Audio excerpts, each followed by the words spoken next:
Calendar हो गए आज के माँ बाप, इन्हें कहाँ टांगे ये सोचते चुपचाप। इस प्रकार से ये जो माँ होती है बड़ी संवेदनशील होती है। और क्या सूरत क्या सीरत क्या सूरत थी, माँ ममता की मूरत थी, पाँव छुए और काम हुए, अम्मा एक मुहूर्त थी। तो इस प्रकार से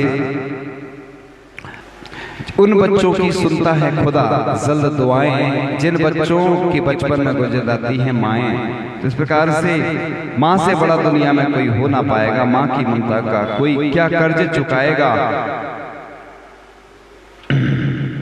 तेरी उंगली पकड़कर चला हूँ माँ, तेरी दिल में सिर्फ मैं बसा हूँ माँ। तेरे दिल को कुछ भी भाता नहीं जब तक मैं घर आ जाता नहीं। सारा दिन तू मेरा इंतजार करे, सबसे बढ़कर तू मुझे प्यार करे। मैं जब भी घर से निकलता हूँ तेरी सांसें रुक रुक जाती हैं। मैं जब तक वापस आना जाऊँ न रास्ता देखे जाती है।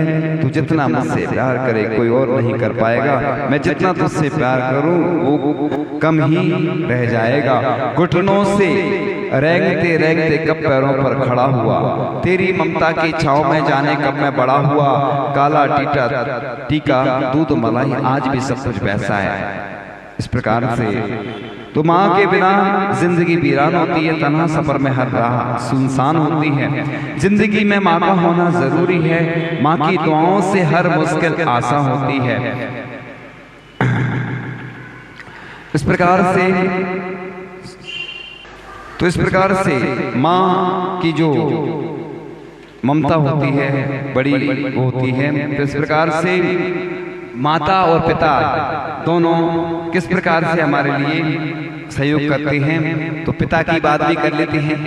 हर बार माँ की तो बात होती थी, उतनी पिता की नहीं होती। आज तो दोनों आ ही गए। तो माता तो है ही, लेकिन पिता जीवन है, संबल है, शक्ति है। पिता सृष्टि के निर्माण की अभिव्यक्ति है। पिता अंगुली पकड़े बच्चे का सहारा है। पिता कभी कुछ मीठा है तो कभी कुछ खारा है। पिता पालन पोषण है, परिवार का अनुशासन है। पिता भय से चलने वाला प्रेम का प्रशासन है।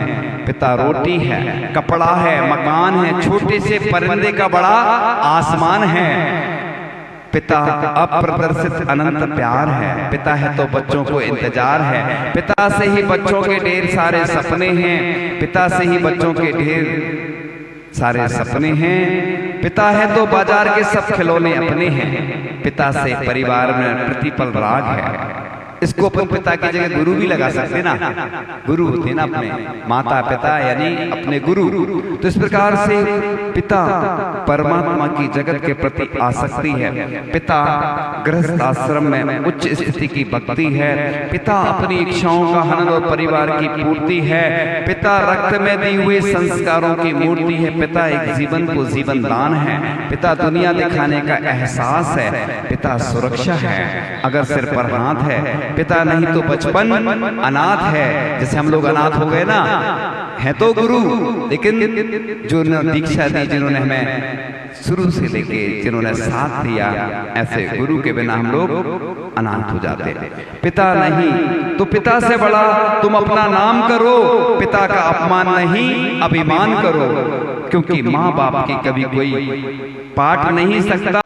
ईश्वर भी इनके आशीषों को काट नहीं सकता। दुनिया में किसी भी देवता का स्थान पूजा है, माँ बाप की सेवा ही सबसे बड़ी पूजा है। ये भगवान की पूजन तो करना जरूरी है। ये पूजन अन्य हिसाब से वो लिखा है। इसलिए विश्व में किसी भी तीर्थ की यात्रा सब व्यर्थ है यदि बेटे के होते माँ बाप असमर्थ हैं। वो खुशनसीब होते हैं माँ बाप जिनके साथ होते हैं, क्योंकि माँ बाप की आशीषों के हजारों हाथ होते हैं। इसलिए जब मैं 3 वर्ष का था, ये किसी के शब्द हैं, शब्द दूसरों के हैं। मैं जब 30 वर्ष का था तब मैं सोचता था कि मेरे पिता दुनिया के सबसे मजबूत और ताकतवर व्यक्ति हैं। जब मैं 6 वर्ष का हुआ तब मैंने महसूस किया कि मेरे पिता दुनिया के सबसे ताकतवर ही नहीं, सबसे समझदार व्यक्ति भी हैं। जब मैं 9 वर्ष का हुआ तब मैंने महसूस किया कि मेरे पिता को दुनिया की हर चीज के बारे में ज्ञान है। मैं जब 12 वर्ष का हुआ तब महसूस करने लगा कि मेरे मित्रों के पिता मेरे पिता के मुकाबले ज्यादा समझदार है। जब मैं 15 वर्ष का हुआ तब मैंने महसूस किया कि मेरे पिता को दुनिया के साथ चलने के लिए कुछ और ज्ञान की जरूरत है। जब मैं 20 वर्ष का हुआ तब मुझे महसूस हुआ कि मेरे पिता किसी और ही दुनिया के हैं और वे हमारी सोच के साथ नहीं चल सकते। जब मैं 25 वर्ष का हुआ तब मैंने महसूस किया कि मुझे किसी भी काम के बारे में अपने पिता से सलाह नहीं करनी चाहिए, क्योंकि उनमें हर काम में कमी निकालने की आदत सी पड़ गई है। जब मैं 30 वर्ष का हुआ तब मैं महसूस करने लगा कि मेरे पिता की मेरी नकल करने से कुछ समझ आ गई है। जब मैं 35 वर्ष का हुआ तब मैंने महसूस करने लगा कि उनसे छोटी मोटी बातों के बारे में सलाह ली जा सकती है। जब मैं 40 वर्ष का हुआ तब मैंने महसूस किया कि कुछ जरूरी मामलों में पिताजी से सलाह ली जा सकती है। जब मैं 50 वर्ष का हुआ तब मैंने फैसला किया कि मुझे अपने पिता की सलाह के बिना कुछ नहीं करना चाहिए, क्योंकि मुझे यह ज्ञान हो चुका है कि मेरे पिता दुनिया के सबसे समझदार व्यक्ति हैं। पर इससे पहले कि मैं अपने इस फैसले पर अमल कर पाता, मेरे पिताजी इस संसार को अलविदा कह गए और मैं अपने पिता की हर सलाह और तजुर्बे से वंचित रह गया। जैसे हमारे गुरु इस दुनिया से चले गए तो पूरी दुनिया अनाथ हो गई है, ऐसे लगता है कि कुछ बचा ही नहीं है। बहुत सारी समस्याएं आने लगी हैं। हमारे गुरु जी जब से गए ना तो ऐसे लगता है कि बस दिन निकल जाते हैं, रात निकल जाती है, लेकिन उनका साथ हमेशा याद रहता है। जब बोलते थे, जब भी कुछ बोलते थे, डांटते थे, अब वो यादें बनकर रह गई स्मृतियों में। बस स्वर्णिम स्मृतियां वो स्मृति चिन्ह के रूप में हमारे हृदय पटल पर आज भी विराजमान हैं। तो आप वृक्ष की छाया हो, नदी का जल हो, आप प्रभात के सूर्य, आप ही मेरा कल हो, आप पिता हो, आप मेरी हर बात हो, मेरे दिन मेरी रात हो, आप हरदम मेरे साथ हो, प्यार भरा एहसास हो, आप पिता हो। जब मैं थकता हूँ तो आपके पास आता हूँ, हर पल आपको दिल में बसाता हूँ, हर खुशी में आपके गीत गाता हूँ, हर गम में सिर पर हाथ पाता हूँ। आप पिता हो या गुरु हो, तन्हाई में आप पत्थर हो, मिलन में आप छत्र हो, आप घर पर नहीं हो मेरे साथ, मेरे निज घर में। जिन ग्रह बोलते हैं ना मंदिर को क्या बोलते हैं? चिन्ह ग्रह। और मेरा हृदय रूपी घर है। जब अपन उदक चंदन अर्घ चढ़ाते ना तो कई लोग धर्मशाला में भी वही बोलते हैं मम ग्रह, मम ग्रह नहीं, मम हृदय। ऐसे गुरु और प्रभु मेरे हृदय में हमेशा विराजमान रहते हैं। आप घर पर नहीं हो मेरे साथ सर्वत्र हो, आप पिता हो, गुरु हो। पिता तो परमेश्वर का प्रतिरूप है, परमात्मा जैसा अलौकिक उपकारी व पिता जैसा लौकिक उपकारी कोई नहीं। तो बस इस प्रकार से संसार के सारे चिराग जल बुझ जाते हैं जब आपकी प्रेरणा के दीपक प्रकाशित हो जाते मेरे हृदय मंदिर में। और इसी दीपक के किरणों की आभा से मैं अपार असीम अंधकार को लांघकर प्रवेश करता हूँ उज्जवल प्रकाश में, अभिनव नूतन जगत में। तो बस उनका स्मरण करता हूँ। जैसे आप अपने पुत्र को हाथ पकड़कर पूजा कराने मंदिर ले जाते हो, वैसे ही वृद्ध माता पिता को हाथ का सहारा देकर क्या नहीं ले जा सकते? तो बस माता पिता की अंतिम सांस तक स्वयं सेवा करें, उनकी लाठी का सहारा आप स्वयं बने।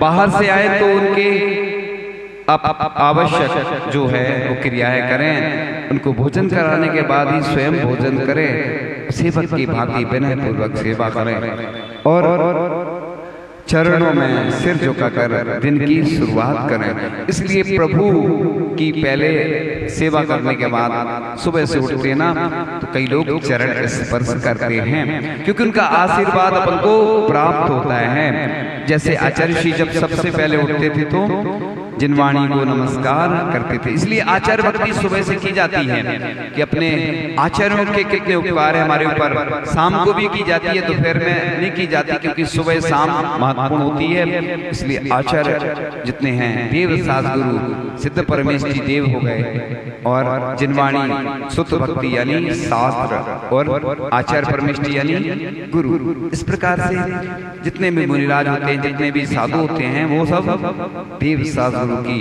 भक्ति करते हैं। तो इस प्रकार से आप अपने माता पिता के अंकुश में हैं कि आपके माता पिता आपके नियंत्रण में हैं। आप अपने माता पिता के साथ हैं कि माता पिता आपके साथ हैं। तो इस प्रकार से थोड़ा सा और विषय कह करके कि माता पिता से पूछकर कोई भी कार्य, माता पिता की हर आज्ञा का पालन करो, दान भी माता पिता के नाम से ही करें। देखो पर बच्चों को भी दान के संस्कार दें, क्योंकि आगे चलकर उनको ट्रस्टी बनाते हैं तो उनमें दान की भावना होती है। इसलिए दान महत्वपूर्ण होता है, दान के भाव महत्वपूर्ण होते हैं, चाहे कोई छोटा सा दान करे चाहे बड़ा करे। इसी प्रकार से अपन जो स्मृति में रखते हैं ना, वेदी बनवाते हैं, कोई शिखर बनवाता है, प्रतिमा में स्वर्गीयों के नाम नहीं आते हैं, महिलाओं के नहीं आते हैं, पुरुष वर्ग के ही आते हैं, वो भी जो सगे हैं जो दान दे रहे हैं। बाकी उनकी स्मृति में अन्य ऐसे अपन कार्य इसलिए करते हैं कि उनकी स्मृति में ये हमने कार्य किया, लोगों को भी रहता है याद। इसलिए माता पिता की इच्छा का अनुसरण करें। माता पिता जो दे वही ले, ना दें तो मत लें। अपनी कमाई माता पिता के चरणों में रखें। मैंने तो एक बात बहुत अच्छी कही थी, अब सबका हिस्सा होना चाहिए। जो भी इनकम होती ना पहले से निर्धारित करो, तो लोगों को नंबर 2 का काम नहीं करना पड़े। महिलाओं को जेब में से निकालना पड़ता, लड़कों को भी निकालना पड़ता, चोरी तो हो ही जाता। तो पहले से ही सम्मान के साथ देश में ऐसा कानून बनना चाहिए, केंद्र सरकार को ऐसा कानून बनाना चाहिए कि जिससे सबका हिस्सा रहे फिक्स। उससे क्या होगा, बजट बनेगा। जैसे सरकार का बजट बनता है ऐसे घर परिवार का भी वर्ष का, महीने का बजट बनना चाहिए, और सबका हिस्सा रहेगा तो नंबर 2 का पैसा नहीं आएगा, मतलब चोरी नहीं करना पड़ेगा। अब महिलाओं को निकालना पड़ती है, फिर दोष भी लगता है, और आज तक रिपोर्ट भी नहीं कराई किसी ने। तो इसी प्रकार से माता पिता की भी ऐसी व्यवस्था सरकार को पहले से ही करना चाहिए। बच्चों का भी हिस्सा हो, जो जैसा हो तो उससे उसको फिर दिक्कत नहीं जाएगी। तो इस प्रकार से माता पिता का अपमान तथा तिरस्कार ना करें, माता पिता की आज्ञा के विरुद्ध कुछ भी कार्य ना करें। छोटे बड़े धर्म कार्यों में माता पिता को ही आगे करें, तो उनके बिना सभी मनोरथ पूर्ण करें, धार्मिक मनोरथ विशेषता पूर्ण करें। और जितने भी माता पिता हैं उनको भी पहले से अपने नाम से कुछ ऐसा राशि रख के रहना चाहिए। और उत्तराधिकारी नॉमिनेट बोलते हैं, नॉमिनेशन क्या बोलते हैं, नॉमिनेट उत्तराधिकारी बनाना चाहिए, जिससे कि वो सेवा करते रहें। कई भी बना सकते, 2-4 के निर्णय हम अंतिम समय करेंगे। अभी तो ये संभावित हैं उत्तराधिकारी, अगर उन लड़कों ने सेवा नहीं की तो चेंज कर देंगे हम। इससे उन्हें डर रहेगा, क्योंकि आज स्थिति बहुत खराब होती जा रही है। तो माता पिता के वस्त्र आदि आदि हाँ उपयोग अपने लिए करें। तो आपको नहीं दी गई माता पिता की संपत्ति उपयोग ना करें और तीर्थों में खर्च कर दें, क्योंकि बाद में वो पता नहीं पाते। तो अपनी अब थोड़ा सा विशेष नहीं है। अंगुली पकड़ कर चलना सिखाया, पग पग गिरते थे संभलना सिखाया। माँ बाप की बदौलत हम इस धरा पर आए, आओ मिलकर उनकी जिंदगी में चार चांद लगाए। माँ बाप के एहसान को जिंदगी भर भुला ना पाएंगे, चाहे कर भी उनके ऋण से उऋण भी हो ना पाएंगे। असह्य वेदना सहकर दिया हमें खूबसूरती का जीवन, अमानत है उनकी यह जीवन, यह तन यह बदन। आज हम भी बने उनके बुढ़ापे का सहारा, सफल हो जाएगा जीवन उनका पाकर सेवा सहकारा। जिस माँ को तू जी जान से चाहती है, उसी माँ के लिए तेरे पिता परमात्मा है, अतः तेरे लिए माता पिता पर पिता सिखाते हैं परिश्रम से पीछे मत हट, निष्फलता से निडर बनो, दृढ़ निश्चय वा श्रद्धा से कर्तव्य करो। इस प्रकार से बहुत वो पंक्तियां चल रही थी कि वो माँ वापस आ जाती है और कुछ दिन बाद अपने बेटे से मिलने जाती है। सोचती नहीं माँ तो वापस आ गई थी, उस गांव में रहती थी। बेटा आता है विदेश से मिलने के लिए कि चलो माँ से मिलाएं। पहले तो वो पहचान नहीं पाया था, तो उसके जमीन खिसक गई थी उसके पैरों तले। नहीं पैसा जहाँ लगता तो आदमी नहीं बजाता, लेकिन फ्री में भी गिफ्ट नहीं देते तुम लोग। फ्री की गिफ्ट तो ये इंटरनेशनल गिफ्ट है, ये तो फ्री की है, पूरी दुनिया में कहीं भी पहुंच सकती ना। इसलिए दूसरा प्रश्न आता है आपके सामने। दूसरा प्रश्न,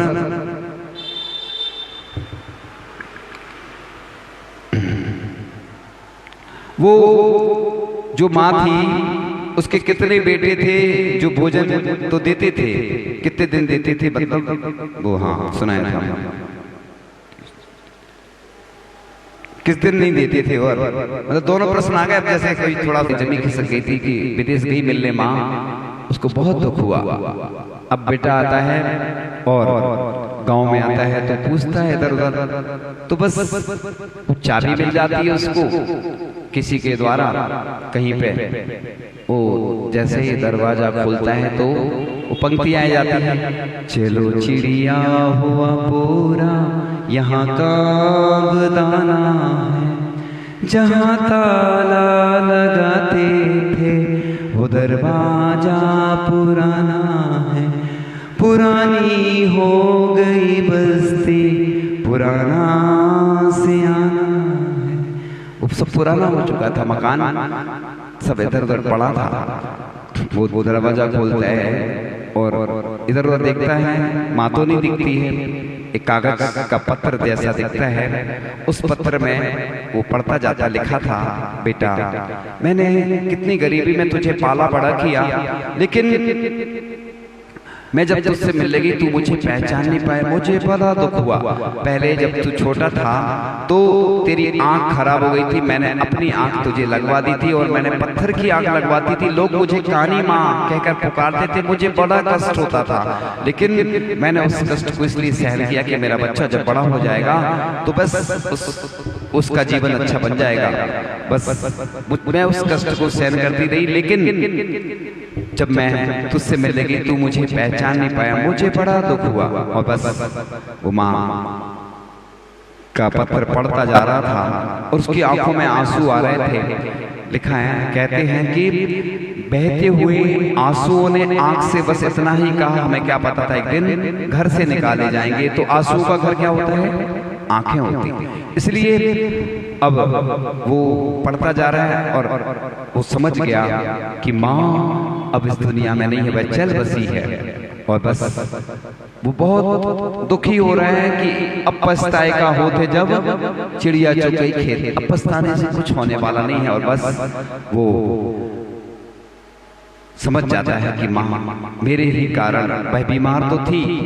आज जितनी भी बीमारियां हैं, रिसर्च हुआ है कि टेंशन के कारण ज्यादा बीमारी होती, लोग मानसिक रूप से ज्यादा बीमार हैं, टेंशन रहती है, विकल्प रहते, बहुत सारे उलझने रहती हैं, इसलिए बीमार हैं। इसलिए वो व्यक्ति रोता जा रहा है और उसके पूरा आंसुओं से उसका कमरा भीग गया।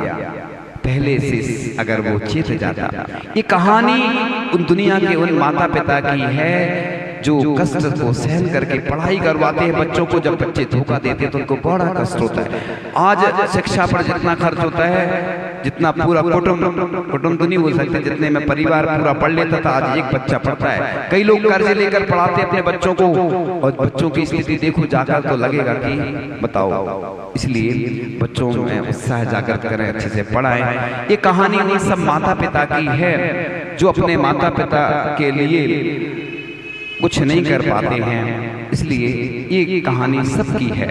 इसलिए इस कहानी से यही शिक्षा मिलती है कि हमें अपने माता पिता का, उन्होंने हमें बड़ा किया, उन्होंने जो संस्कार दिए, रिटर्न गिफ्ट बोलते ना, संस्कार हमें वापस देना है। इन्हीं भावनाओं के साथ यह कहानी आज पूर्ण होती है। इस कहानी से आप सीखिए, सबको सोचें।